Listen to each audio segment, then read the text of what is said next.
Sunflower man, when are you gonna grow? And welcome back out to the Channel 3 Garden. Hey guys, if you're thinking about getting a green lawn, especially during the wintertime, well, our Bermudas, like you're looking at right here, are going to go dormant. So what you got to do, you got to cover this lawn with some type of rye seed. Now, first off, you want to start thinking about actually mowing the lawn fairly close. In fact, start dropping that lawnmower down right now over the next 2 to 3 weeks. We want seed to soil contact. So what you want to do is you want that dirt just barely showing. After you've got that going, you want to go out there and purchase a real good perennial, and it's right there, folks, Perennial Rye Seed.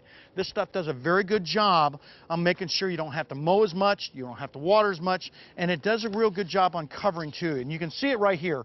This is what it looks like. It takes about 1 to 2 pounds per 100 square feet. So you can go ahead and do the figuring out and figure out what you're going to need. Now, once you put this down, you want to put it down with some type of a drop spreader. We've got one right over here, and you can see it. By putting it down with a drop spreader versus one of those whirly-bird type spreaders, you're not going to spread this stuff all around. It has a tendency to be a little bit invasive, so you want to make sure you get it dropped right on the ground and then, of course, covered up with some type of mulch. Now, this is what you're looking at right here, folks. Some type of seed covering or some kind of compost. Even your steer manures will do pretty good. In fact, steer manure does a real good job because what it does is it helps fertilize that soil.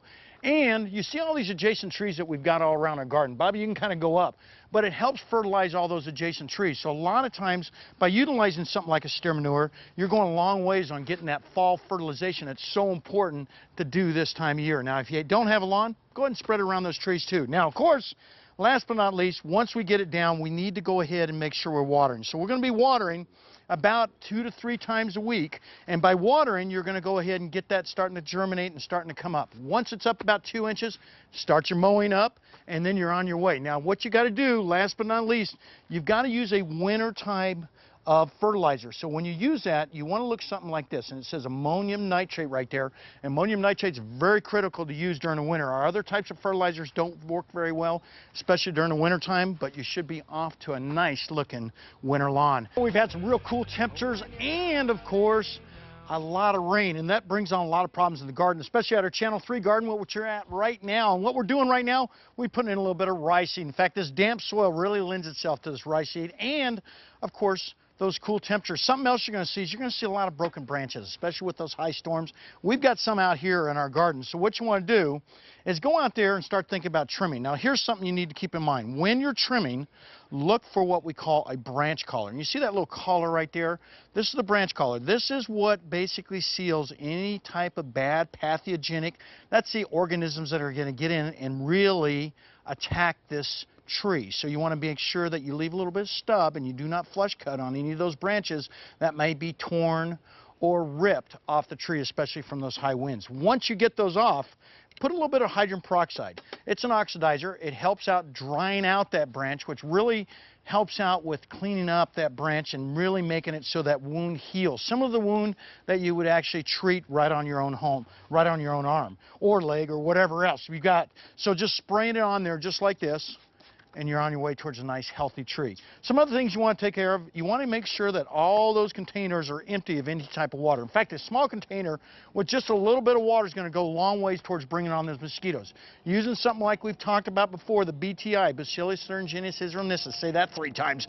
And what it is a mosquito basically dunk or mosquito bits. It takes care of your mosquitoes naturally so it doesn't hurt any of your other types of animals throughout your garden. So you can utilize this, and you can utilize it in any type of standing water, including your water that you use to irrigate your lawn. So if you've got any standing water at all, make sure you get rid of it. In fact, I've been out here blowing right now. You can see my blower right over there.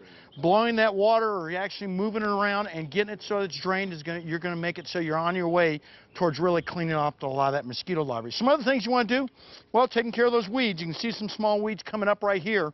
Just using a 10% or a 5% vinegar on these weeds on hot days goes a long ways. And I've read some things, and we've seen a few of them.